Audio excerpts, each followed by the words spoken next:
हाल ही में supreme court of India ने अरावली पर्वत श्रेणियों को लेकर एक आदेश दिया है। आदेश ये कि जो पहाड़ियाँ 100 मीटर से ऊपर हैं उन्हीं को अरावली समझा जाएगा।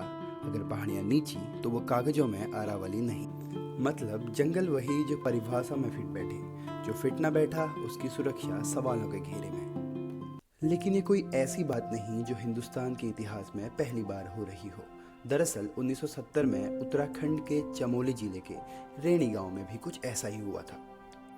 हुआ कुछ यूं कि सरकार ने जंगल काटने का ठेका इलाहाबाद की एक स्पोर्ट्स कंपनी साइमंड्स कंपनी को दे दिया और इसके बाद जो हुआ वो अभूतपूर्व था और भारत के इतिहास में दर्ज हो गया। जंगल काटने की इस प्रक्रिया में कोई भी टकराव ना हो इसलिए गांव के सारे पुरुषों को गांव से बाहर भेज दिया गया।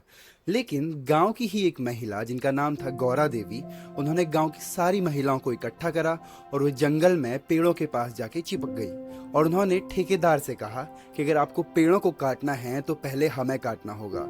और ये आंदोलन कहलाया चिपको आंदोलन।